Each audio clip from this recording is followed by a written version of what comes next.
Bonjour chers téléspectateurs, téléspectatrices de Médéon TV Afrique. Aujourd'hui, nous recevons sur le plateau Dr Brema Eli Diko, chef du département de sociologie et anthropologie de l'Université des lettres et sciences humaines de Bamako. Et avec lui, nous allons parler des questions tournant autour de la présidentielle au Mali. Bonjour monsieur Diko. Bonjour. Alors, nous sommes toujours dans un contexte électoral. Alors, quel est le regard du sociologue sur la société malienne pour commencer? Alors, en fait, c'est vraiment un contexte un peu tendu parce que vous savez que le Mali, depuis 4 ans, vit un contexte sécuritaire très difficile. Du nord, ça s'est propagé au centre, au sud, et même Bamako a été frappé quelques fois. Et donc, cette élection-là, en réalité, se déroule dans un contexte un peu tendu. Mais malgré tout ça, on assiste quand même à une mobilisation des Maliens. On voit qu'il y a une ferveur autour de cette campagne électorale, que chacun gagne un peu parce que vous avez des agences de com qui arrivent à s'activer, vous avez des vendeuses qui arrivent à trouver une part de marché, vous avez des parkings de motos qui marchent, des artistes qui arrivent à trouver leur compte. Vraiment, vous assistez là finalement à un événement social important qui, au-delà de l'enjeu que cela représente, arrive à mobiliser tant soit peu les Maliens autour d'une question essentielle, qui est une question d'élection. Alors, en tant que sociologue et aussi vous êtes de la région de Tombouctou, effectivement, comment vous vivez, comment vous expliquez ces violences communautaires? Bon, les violences communautaires, en réalité, s'expliquent par un ensemble de choses. Les violences communautaires, il y en a eu toujours. C'est le contexte qui a changé. Nous sommes dans un contexte où, de plus en plus, l'État perd un peu le terrain et on assiste à l'arrivée de groupes armés d'obédiences diverses. Il y a les terroristes, il y a les milices d'autodéfense, il y a aussi des gens qui profitent pour régler leurs comptes, mais il y a aussi du banditisme résiduel. Et dans ce contexte, finalement, de faible présence de l'État, où des tensions ont tout le temps existé entre des communautés, voire même des conflits qui, dans certains cas, traînent encore au niveau des tribunaux, les gens profitent pour adhérer à un groupe, à la fois pour se protéger, mais pour protéger ses biens, mais aussi pour essayer de régler ses comptes un peu avec les voisins avec lesquels ils avaient des problèmes qui n'ont pas pu être résolus par la justice conventionnelle. Et nous sommes dans un contexte où même les mécanismes traditionnels de prévention et gestion de conflits qui servaient à juguler un peu ces conflits sont dépassés par la situation. C'est aussi un contexte où les armes circulent comme des cacahuètes. Avant, c'était une discussion dans le vestibule du chef du village. Maintenant, le chef du village lui-même se trouve au cœur de conflits parce qu'il a des membres qui, à un moment donné, ont dû commettre quelques exactions. Et donc, du coup, il n'est plus impartial parce que sa crédibilité aussi était un peu due à son impartialité. À partir du moment où tu as tes proches qui sont impliqués dans quelques exactions, ils ont tendance en fait, à orienter un peu leur jugement. Et donc, les acteurs locaux perdent foi à ces mécanismes. Normalement, ils doivent se tourner vers l'État. Malheureusement, dans ces localités-là, les représentants de l'État ont fui. Il n'y a plus de juges, il n'y a plus d'autorités qui représentent l'État. Oui, docteur. Comment en est-on arrivé à ce point de violence entre des clans? On en arrive là parce qu'en fait, il y a beaucoup de frustration de part et d'autre. Vous avez par exemple des communautés de transhumants, notamment les Peuls, qui n'arrivent plus dans un contexte où le nombre de cheptels a augmenté, à trouver le pâturage qu'il faut. Donc ils sont obligés de faire de la transhumance. Et malheureusement, les couloirs de transhumance ont été empiétés par les différents aménagements hydro-agricoles qui ont été réalisés par l'État. Donc d'une certaine manière, les nomades sont frustrés vis-à-vis de l'État parce qu'il se trouve que, en tout cas ils estiment que l'État, dans le cadre de ces aménagements, n'a pas respecté les anciens couloirs de transhumance qui avaient été balisés depuis la Dina de Sékou Amadou au 19e siècle. Et quand vous prenez aussi les agriculteurs, chaque fois qu'il y a des aménagements hydro-agricoles, nous sommes dans un pays où il y a une juxtaposition des droits coutumiers et des droits conventionnels. Certains chefs coutumiers se retrouvent dépossédés de leurs terres. Donc ils sont compensés de façon symbolique. Par exemple, quelqu'un qui avait 100 hectares, si l'État récupère les 100 hectares parce que la terre appartient à l'État, du point de vue juridique, la communauté va se retrouver avec 10 hectares. Or, au fil des ans, les familles s'agrandissent parce que les communautés locales se marient avec beaucoup de femmes, ils ont beaucoup d'enfants.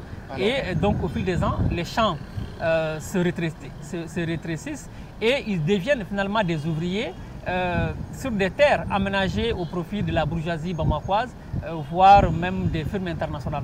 Parce que vous savez que dans ces localités... Oui. Maintenant, quand on arrive dans le contexte même électoral, est-ce que les candidats à la présidentielle ont pu bénéficier de ce qu'on pourrait appeler le vote clanique? Alors, le vote clanique, ce serait un peu trop dire, mais c'est vrai que malheureusement au Mali, nous avons 13 groupes ethniques majoritaires Et il y a des gens qui votent parce que X est de mon groupe ethnique. Il y a aussi des gens qui refusent de voter pour un candidat parce qu'ils se disent que bon, ce candidat-là a vu d'autres groupes ethniques les malmener, mais que ce candidat n'a pas pris position. Et donc souvent, les gens essaient de regarder dans un contexte de crise, on définit l'altérité. On se dit, ben, c'est entre eux et nous. Donc les gens ont tendance en fait à voter pour un Peul ou à voter pour un Dogon, à voter pour un Malinké, à voter pour un Soraï. Ça, c'est obligatoire parce que c'est vraiment le contexte sécuritaire qui l'exige d'une certaine manière, oui, qui pousse les gens en tout cas à s'approcher des gens qui sont proches d'eux, qui parlent leur langue, qui connaissent leur culture, qui en tout cas de leur point de vue peut éventuellement leur permettre de résoudre les problèmes. Oui, je vous apprends rien, c'est un phénomène pratiquement visible dans beaucoup de pays africains. Entre le programme du candidat et cette appartenance à une même communauté, ouais, qu'est-ce qui prévaut entre les deux? Alors, en fait, la vérité, c'est qu'au Mali, on ne lit pas véritablement les programmes. Parce qu'en fait, tous les candidats, quand vous les écoutez, ils ont toujours le même programme. Et donc, vous vous rendez compte qu'ils parlent tous de quoi? De paix, de sécurité, de réconciliation. Tous les candidats, qu'ils soient de l'opposition, de la majorité ou du centre, peu importe tout le monde. Et donc, finalement, les gens votent parce que ben, c'est X, parce que c'est Y, parce que X appartient à ma communauté, parce qu'avec X, éventuellement, je peux espérer avoir un poste, parce que éventuellement X, c'est quand il va arriver au pouvoir, il va essayer de faire telle ou telle chose pour notre communauté. Donc, les gens essaient de voir un peu le gain. Ce n'est pas le programme qui les intéresse. Les candidats, c'est vrai que parlent beaucoup, mais ils disent pratiquement tous la même chose. Oui, mais disons, du point de vue africain, plus globalement, nous ne voyons pas que c'est à peu près quelque chose qu'on penserait héréditaire même, parce que quand votre papa vote pour monsieur tel ou tel autre candidat, on a tendance à aller dans ce même sens en grandissant. Alors, héréditaire, pas vraiment. C'est-à-dire que c'est un peu culturel et c'est un peu lié au contexte. Vous savez que nous sommes quand même dans un pays, le Mali, qui a connu beaucoup de grands empires, beaucoup de royaumes. Et ces royaumes et ces empires ont créé un brassage.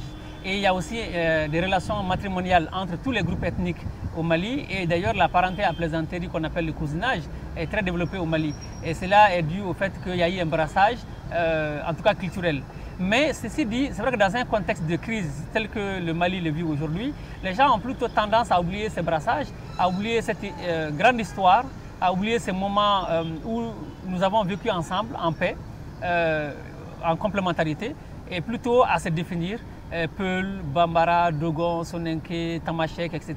Et donc les gens, quand on se définit, on arrive à dire que moi je suis Peul, moi je suis Bambara, moi je suis Dogon, ça veut dire qu'en fait on se différencie des autres. C'est pour ça d'ailleurs qu'on assiste à une prolifération des associations à caractère ethnique. Par exemple, vous voyez des associations telles que Djina Dogon, des associations Tabital Poulakou pour la promotion de la langue Peul, vous voyez des associations en fait Soninké, Tamashek, etc. Et donc de plus en plus, les gens en fait, il y a une recrudescence en fait, en tout cas ce retour à ce communautarisme. Alors estimez-vous donc que les parties prenantes, notamment les politiciens, ont joué cette partition-là qui est la leur pour apaiser le climat de tension qui règne dans certaines régions comme Mopti, comme Kidal ou ailleurs? Bon, à mon humble envie, en réalité, les politiques, ils ont failli à leur mission.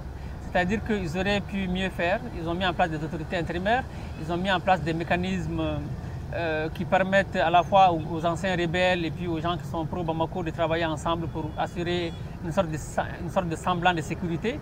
Mais véritablement, quand vous regardez pendant les 5 années, le débat au niveau de l'Assemblée n'a pas porté sur la crise en tant que telle. Les accords d'Alger qui ont été signés, ça fait 2 ans, on n'arrive pas à les appliquer. Et donc, on sait qu'on est très loin des résultats. Les politiques, s'ils étaient vraiment engagés pour la paix au Mali, au-delà des discours, je pense qu'on aurait pu en 5 ans faire beaucoup de choses. Mais 5 années passées, on se rend compte que l'opposition, de certaine manière, a failli à son rôle, que le pouvoir en place n'a pas fait suffisamment ce qu'il devait faire et que, bon, de laisser faire à laisser faire, la situation s'est aggravée parce que de 2012, on était cantonné au nord. Maintenant, c'est le Mali tout entier qui vit la crise. Oui, si les politiciens ont failli, que doit être le rôle de la société civile et des universitaires comme vous, effectivement? Alors, les universitaires, nous, c'est les analyses, en fait. Nous avons fait beaucoup d'enquêtes dans ces différentes zones. Nous avons produit suffisamment de rapports. Nous avons remis ce rapport acquis des droits. Malheureusement, on constate que la plupart de ces recommandations dorment dans les tiroirs. La société civile, elle s'active. mais là aussi sa voix n'est pas suffisamment en fait entendue parce qu'elle n'est pas soudée.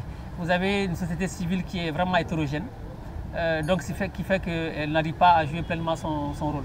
Cette émission est à présent terminée. Je le rappelle, nous recevions sur ce plateau Dr Préma Ely Dicko, chef du département de sociologie et d'anthropologie de l'Université des lettres et sciences humaines de Bamako. L'information continue sur Médien TV Afrique.